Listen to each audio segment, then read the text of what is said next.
Heboh tanda akhir zaman gara-gara sapi merah sempurna lahir di Israel.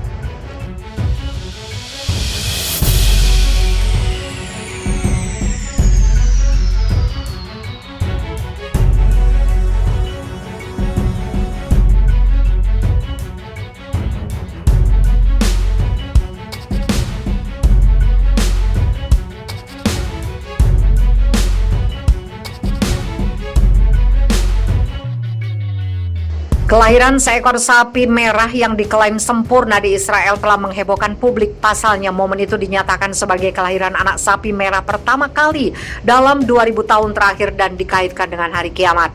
Kelahiran sapi merah itu diumumkan oleh The Temple Institute. Menurut pemeriksaan ekstensif yang dilakukan oleh para rabi Yahudi, warna kulit sapi itu diklaim benar-benar merah sempurna tanpa noda maupun cacat. Sontak hal itu langsung dikaitkan oleh publik dengan tanda-tanda akhir zaman seperti yang tertulis di Alkitab. Kendati demikian, tidak disebutkan secara rinci tanggal dan lokasi anak sapi merah itu lahir. Anak sapi betina merah membawa janji untuk mengembalikan kemurnian Alkitab kepada dunia, ujar The Temple Institute dalam pengumumannya seperti dikutip dari terkini.id, jaringan mediasuara.com Rabu 26 Mei. Sebagai informasi, kisah sapi merah memang dikaitkan dengan nubuat akhir zaman menurut kepercayaan orang Kristen maupun Yahudi. Menyadur dari Daily Mirror, kisah kelahiran dan pengorbanan sapi merah akan menjadi tanda pembangunan bait suci atau kuil suci ketiga di Yerusalem. Kalangan Yahudi Ortodok percaya pembangunan kembali bait suci ketiga akan terjadi sebelum kedatangan Mesias. Beberapa teolog, ahli ilmu ketuhanan juga percaya bahwa pembangunan bait suci ketiga dikaitkan dengan hari penghakiman atau akhir zaman saat kedatangan Mesias. Sejarah mencatat bait suci sudah hancur sebanyak 2 kali. Pertama dibangun oleh Salomo sekitar abad ke-10 sebelum Masehi untuk menggantikan kemah suci. Bangunan itu dihancurkan oleh bangsa Babel di bawah kepemimpinan Nebukadnezar pada tahun 586 sebelum Masehi. Sedangkan bait suci kedua dihancurkan oleh orang Romawi ketika terjadi pemberontakan umat Yahudi pada tahun 70 Masehi.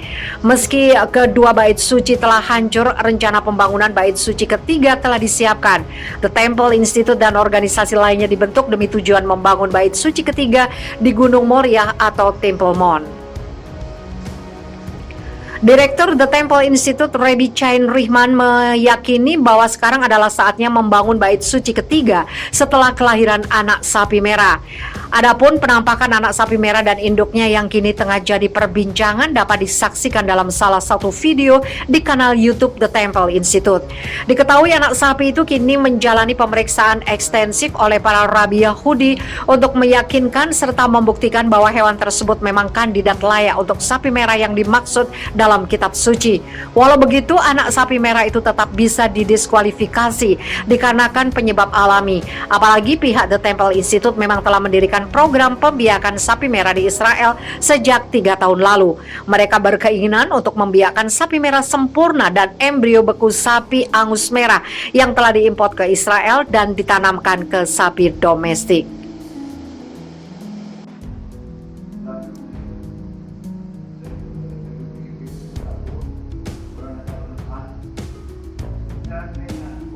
Komandan milisi Palestina Mohammad Deif, kucing 9 nyawa yang selalu lolos dari upaya pembunuhan Israel. Panglima militer milisi Palestina Mohammad Deif adalah salah satu tokoh yang menjadi sasaran utama Israel. Namun meski berulang kali upaya pembunuhan telah dilakukan, Israel tetap gagal menyingkirkan Mohammad Deif.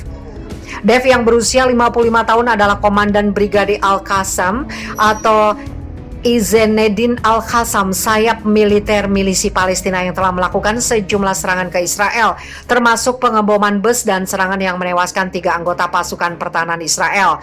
Selama serangan udara ke Gaza, lebih dari sepekan terakhir Israel telah 2 kali berusaha menghabiskan nyawa Deif, tetapi kedua upaya itu gagal. Itu bukan upaya pertama Israel menyingkirkan Deif. Menurut sumber keamanan Israel, serangan udara pada 2001, 2002, 2006, dan 2014 membuat Deif kehilangan sebelah mata matanya, kedua kaki dan tangannya, serta menewaskan istri dan kedua anaknya. Kegagalan upaya-upaya tersebut membuat Dave menjadi legenda, disamakan dengan tokoh yang tidak bisa dibunuh. Kantor berita AFP melaporkan bahwa Dave memiliki julukan sebagai kucing 9 nyawa karena berulang kali lolos dari maut.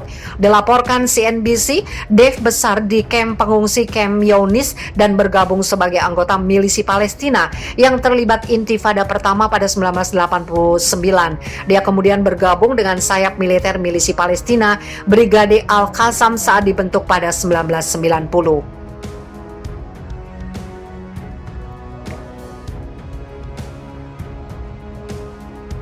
Pada 1994, Dave terlibat dalam penculikan dan pembunuhan 3 tentara IDF. Dia bersama rekannya Yahya Ayas juga bertanggung jawab atas pemboman bus di Yerusalem dan Ashkelon yang menewaskan sekitar 50 orang Israel pada tahun 1994. Dia bekerja bersama Yahya Aisyah dan Salah Sehadeh. Keduanya dibunuh oleh Israel di samping Hasan Salameh yang dijatuhi hukuman penjara seumur hidup di Israel.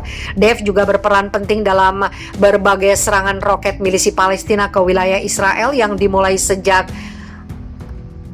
Ayas, ahli pembuat bom milisi Palestina, terbunuh oleh serangan Israel pada 1996.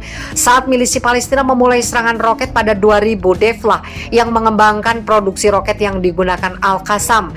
Dave menjadi komandan militer tertinggi Brigade Al-Qassam setelah pendahulunya Ahmed Jabari tewas dalam serangan udara Israel pada November 2012. Dia merupakan tokoh yang sulit dilacak keberadaannya dan menurut Global Research, hanya 2 tokoh milisi Palestina yang mengetahui di mana dia berada, dan hanya pemimpin milisi Palestina, Ismail Haniyeh, yang memiliki kontak langsung dengan Dave.